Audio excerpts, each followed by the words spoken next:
அனைவருக்கும் வணக்கம். நான் உங்கள் ஜோதிரசதா. வழக்கமா இது லாட்டரிய பத்திய பதிவு தான். இந்த பதிவை விருப்பம் உள்ளவங்க மட்டும் பாருங்க. விருப்பம் இல்லாதவங்க தயவு செய்து பார்க்க வேண்டாம். லாட்டரியில வின் பண்பதற்கு சில சூட்சுமங்கள் இருக்குது. சில வழிமுறைகள் இருக்குது. சில எண்கள், அதிர்ஷ்ட எண்கள் அப்படிங்கிறது இருக்குது.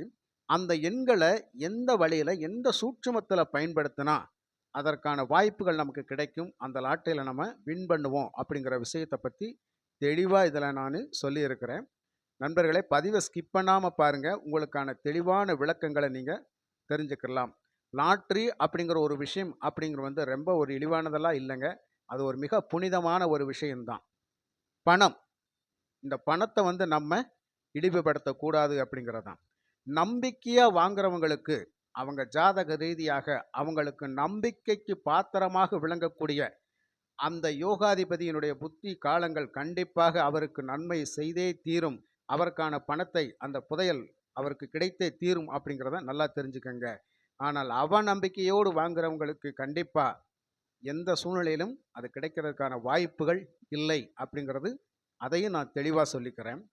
சில பேர் பல வருஷமா வாங்குவாங்க, கிடைச்சிருக்காது. சில பேர் சில நாட்கள் வாங்கியிருப்பாங்க, கிடைச்சிருக்கும். சில பேர் 1, 2 நாள்ல வாங்கியிருப்பாங்க, கிடைச்சிருக்கும். சில பேர் எப்போவுமே லாட்டரியே வாங்காதவங்க ஒரு நாள் வாங்கியிருப்பாங்க, அவங்களுக்கும் கிடைச்சிருக்கும். ஆக எல்லா பேருக்கும் கிடைச்சிருக்கும். ஆனால் பல நாள் எடுக்கிறவங்களுக்கு கிடைக்காம கூட போயிருக்கும். இதற்கெல்லாம் என்ன காரணம் அப்படிங்கிறத நீங்க தெரிஞ்சுக்கணும் கண்டிப்பாக.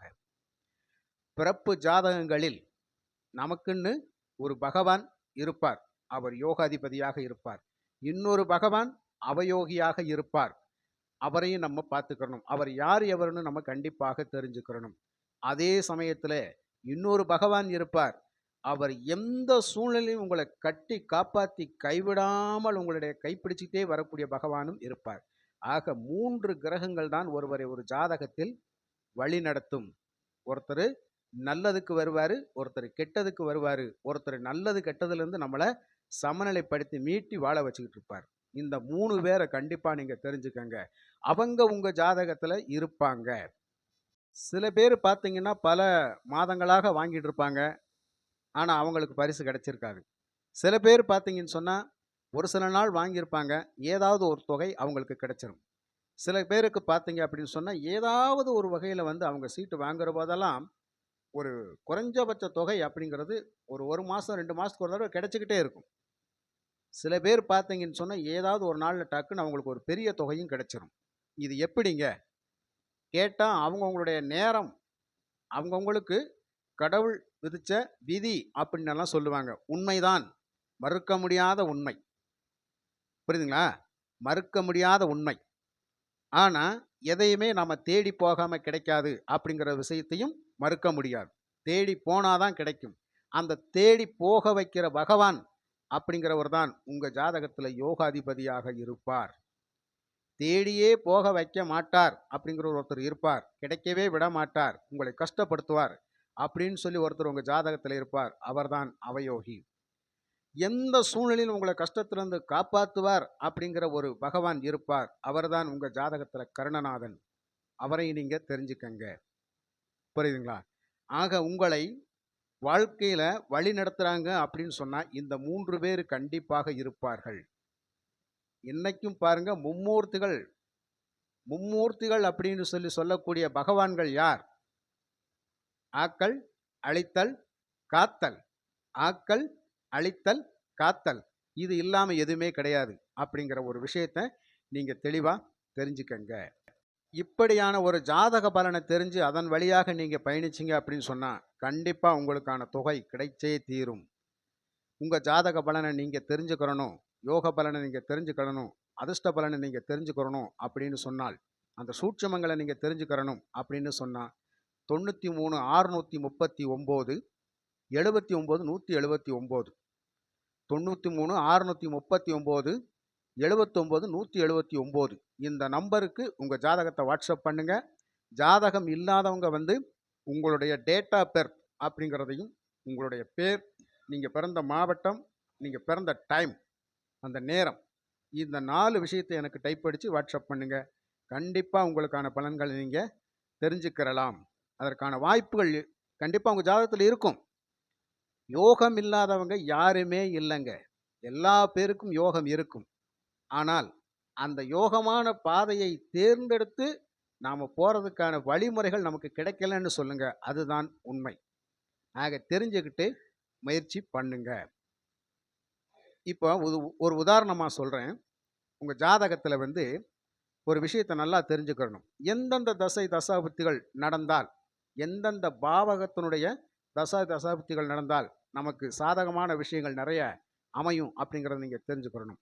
முதல்ல நீங்க எந்த ராசி எந்த லக்னத்துல பிறந்திருந்தாலும் சரி, லக்னத்துக்கு 5ஆம் இடம் அப்படிங்கிறது தான் போட்டி பந்தயங்களில் கலந்துக்கிறக்கூடிய இடம். ஒரு போட்டியில ஒரு பந்தயத்துல நாம கலந்துக்கிறோம் அப்படின்னு சொன்னால் அது 5ஆம் பாவகம். அந்த 5ஆம் பாவகத்துல நான் இந்த போட்டியில கலந்துக்கிற போறேன், நான் இந்த விஷயத்தில் மேல நான் பெட்டு கட்ட போறேன் அப்படின்னு சொல்ற இடம் அந்த 5ஆம் இடம்.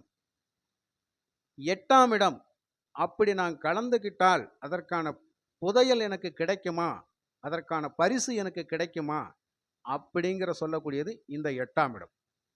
ஆக ஒருவருடைய ஜாதகத்துல 5ஆம் இடம் நான் போட்டி பந்தயங்கள்ல கலந்துக்கிற போறேன் அப்படின்னு சொல்ற இடம், 8ஆம் இடம் அதற்கான பரிசை வெல்லுகின்ற இடம். ஆக 5ஆம் இடத்தின் அதிபதி உண்மையாகவே உங்களுக்கு யோகாதிபதியாக இருக்கணும். 8ஆம் இடத்தின் அதிபதி உண்மையாகவே உங்களுக்கு யோகாதிபதியாக இருக்கணும். ஆனா இருப்பாங்க. எல்லா பேருடைய ஜாதகத்திலும் 5ஆம் அதிபதியும் 8ஆம் அதிபதியும் இருப்பாங்க.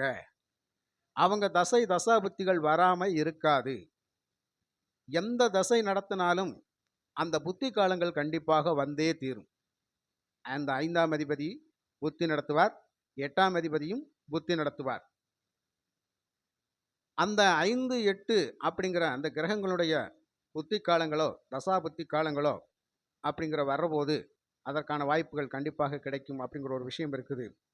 இருந்தாலும் அதே உங்களுடைய லக்னத்துக்கு 5ஆம் அதிபதி அப்படின்ட்டு சொல்லக்கூடிய அந்த பாவகத்தினுடைய அதிபதி அவயோகியாக இருந்தால், அவர் புத்தி நடத்தினால், நீங்கள் அந்த போட்டியில் பந்தயத்தில் கலந்துக்கிட்டால் உங்களுக்கு கலந்திருக்க முடியும். ஆனால் 8ஆம் பாவகத்தின் அடிப்படையாக பரிசை வெல்ல முடியாது அப்படிங்கிறத நீங்க தெரிஞ்சுக்கங்க. பரிசை வெல்ல முடியாது. அதே சமயத்துல 8ஆம் பாவகத்தினுடைய அதிபதி யோகாதிபதியாக இருப்பார். அவர் புத்தியும் நடத்துவார். ஆனால் பரிசு உங்களுக்கு கிடைக்கும். 5ஆம் இடத்தின் வழியாக நீங்க கலந்துக்கிற முடியாது அப்படிங்கிற ஒரு விஷயம் இருக்கும். அவர் அவயோகியாக இருப்பார். 5ஆம் இடத்தினுடைய அதிபதி உங்களுக்கு அவயோகியாக இருந்தால், 8ஆம் இடத்தின் அதிபதி யோகாதிபதியாக இருந்தும் அவர் பரிசை கொடுப்பதற்கு தயாராக இருப்பார். நீங்க போய் கலந்துக்கிற முடியாது அப்படிங்கிற விஷயமும் அதுல இருக்கும். இதுதாங்க சூட்சமம். ஆக நாம கலந்துக்கிற முடியும் அப்படின்னு சொல்லி போறது, கலந்துக்கிறது 5ஆம் இடம். கலந்துக்கிட்டால் நமக்கு பரிசு கிடைக்கும் அப்படின்னு சொல்லக்கூடிய இடம் 8ஆம் இடம். ஆக 5ம் 8ம் ஒருவருடைய ஜாதகத்தில் மிக முக்கியமான பாவகங்கள். 2ம் 11ம் ரொம்ப ரொம்ப முக்கியமான பாவகங்கள். 2ஆம் அதிபதி அப்படிங்கிறவர் தனவாக்கு குடும்ப அதிபதி அப்படின்னு சொன்னால் அந்த தனம் செல்வத்தை கொடுக்கக்கூடிய பகவான் அவரு. அதன் மூலயமாக எனக்கு எதை தொட்டாலும் லாபம் அப்படின்னு சொல்லக்கூடியவர் 11ஆம் அதிபதி.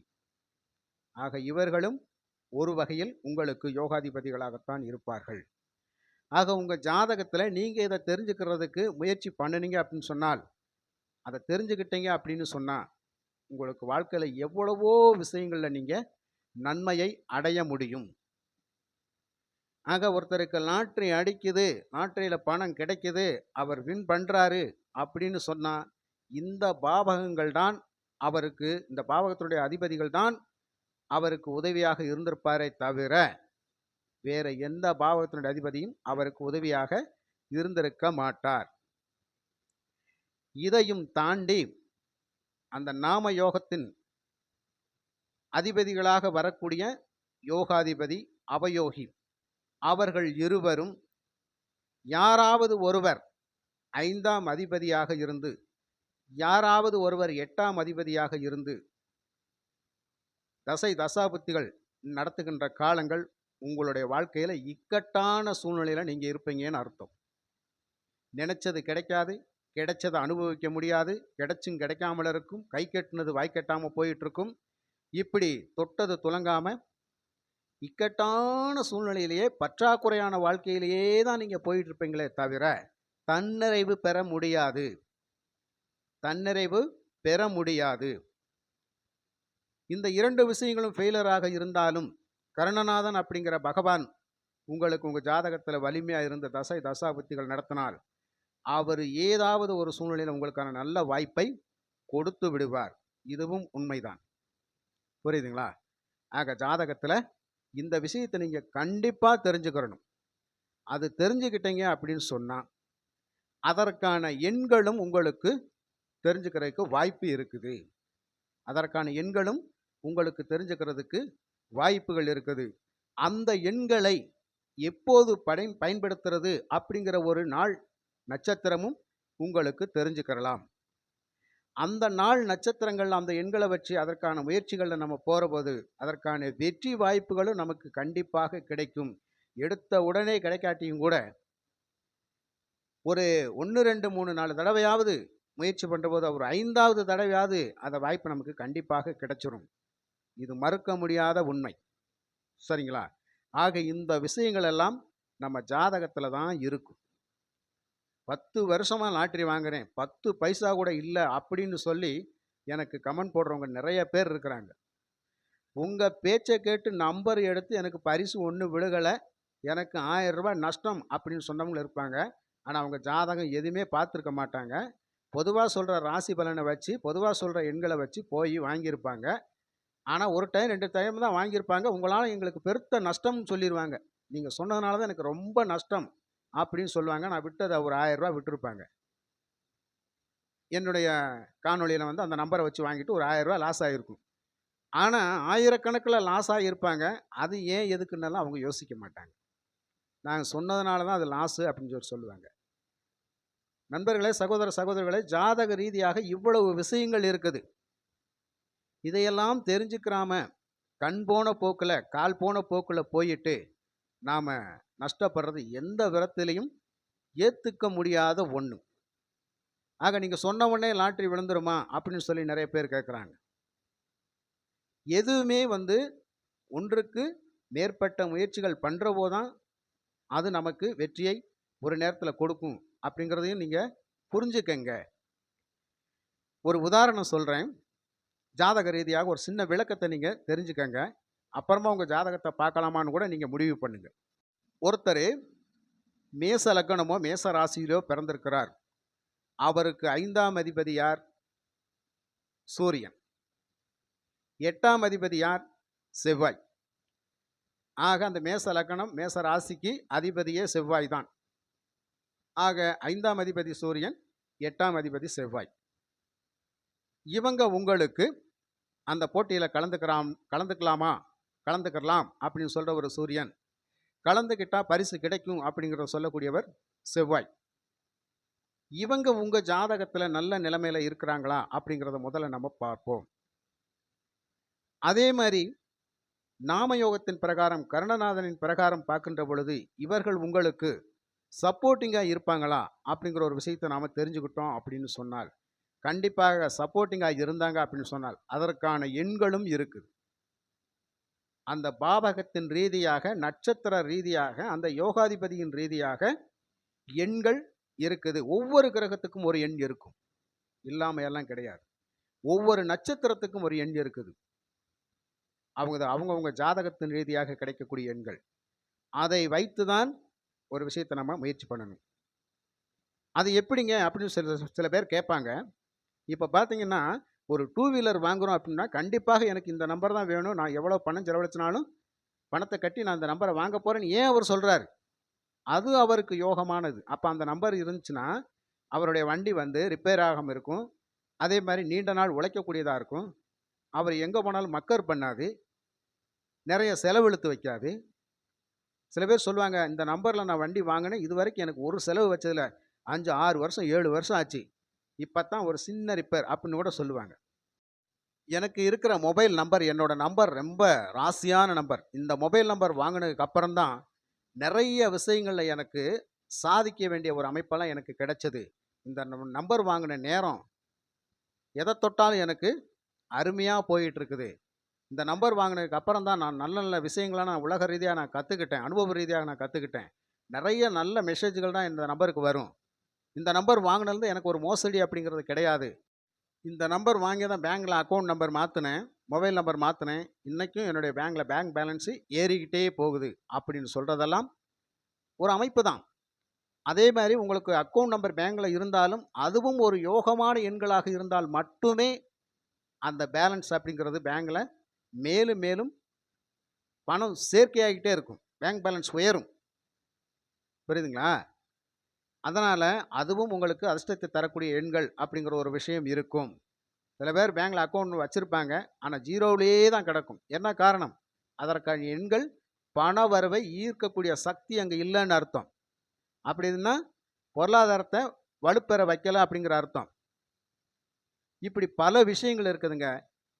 என்ன அதிர்ஷ்ட எண்கள் கொடுக்குறாங்க, இவர் கொடுத்தா நாங்கள் லாட்டரியில் வின் பண்ண முடியுமா அப்படின்னு சொல்லியெல்லாம் கேட்குறாங்க. உங்களை சுற்றியே இருக்குது உங்கள் நம்பர்கள், அது உங்களுக்கு பதில் சொல்லிக்கிட்டே இருக்கும். முதல்ல அதையெல்லாம் யோசனை பண்ணி பாருங்க. ஆக எண்கள் ரொம்ப ரொம்ப முக்கியமான விஷயம்ங்க. இது சாதிக்காததை எதுவுமே சாதிக்கவே முடியாது. புரியுதுங்களா? ஒவ்வொரு ரீதியாக அதிர்ஷ்ட எண்கள் மிக வலிமையானதாக இருக்கும். அதுதான் நம்மளுடைய வாழ்வாதாரத்தையும் மேம்படுத்திக்கிட்டே போகும் அப்படிங்கிற விஷயத்தை நீங்கள் தெளிவாக தெரிஞ்சுக்கங்க. சரிங்களா? அதே மாதிரி தான் லாட்ரியில் வின் பண்ணுறதுக்கும் உங்களுக்கு உங்கள் ஜாதக ரீதியாக, லக்னத்தின் ரீதியாக, ராசி ரீதியாக, நட்சத்திரத்தின் ரீதியாக, நாமயோகத்தின் ரீதியாக, கர்ணநாதனின் ரீதியாக உங்களுக்கு எண்கள் இருக்குது. நீங்கள் உங்கள் சுய ஜாதகத்தை பார்த்து தெரிஞ்சுக்கிட்டு அந்த எண்களை நீங்கள் வாங்கிக்கிறலாம். அதற்கான முயற்சியில் நீங்கள் இறங்கலாம். கண்டிப்பாக என்றாவது ஒரு நாள் அந்த லாட்டரியில் நீங்கள் வின் பண்ணக்கூடிய அமைப்பு நிச்சயம் வரும்.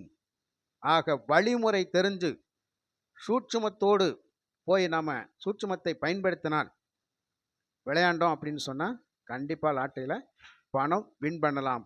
பணம் வின் பண்ணாமையெல்லாம் போகவே முடியாது. ஒரு குறி வச்சுக்கங்க, இந்த நம்பரில் தான் நமக்கு பரிசு கிடைச்சிருக்குது அப்படிங்கிறத குறி வச்சுக்கங்க. அடுத்த முறையும் அந்த எண் ஏதோ நமக்கு ஒரு வேலை செய்ய போகுதுன்னு அர்த்தம். இதை ஜாதக ரீதியாக பார்த்துக்கிட்டீங்கன்னு சொன்னால் இன்னும் பலமாக நீங்கள் பயன்படுத்திக்கலாம்.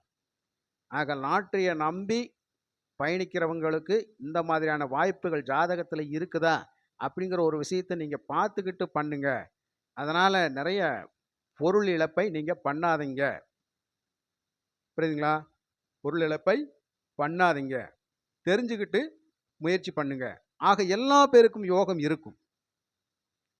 அந்த யோகத்தை அடையக்கூடிய பாக்கியத்தை அடையக்கூடிய வகையில் நாம் பயணிக்கிறது இல்லை அப்படிங்கிறதான். அதற்கான நேர காலங்கள் அப்படிங்கிறது நிச்சயம் உங்கள் ஜாதகத்தில் இருக்குது. ஜாதகமே மைனஸாக இருந்தாலும் அதில் யோகாதிபதி அப்படின்னு சொல்லக்கூடிய ஒரு கிரகம் உங்களை வாழ வைத்தே தீரும் அப்படிங்கிறதுல எந்த ஒரு மாற்று கருத்தும் இல்லை. அவரை கண்டுபிடித்து அவருடைய நட்சத்திரங்களின் வழியாக நாம் பயணித்தால், அவருடைய ஓரை காலங்களின் வழியாக நீங்கள் பயணிச்சிங்க அப்படின்னு சொன்னால் உங்களுக்கு நல்ல நல்ல வாய்ப்புகள் எல்லாம் நீங்கள் அடைய முடியும் அப்படிங்கிறத மறந்துடாதீங்க. இந்த பதிவில் அதைத்தான் நான் தெளிவாக சொல்லியிருக்கேன். உங்களுடைய ஜாதகத்தை பார்க்க விரும்பினால் நிச்சயம் என்கிட்ட அனுப்புங்க. உங்களுக்கான நல்ல பலன்களை நீங்கள் வாங்கிக்கிறலாம். மற்றும் ஒரு நல்ல பதிவில் நான் உங்களை சந்திக்கின்றேன். நன்றி, வணக்கம்.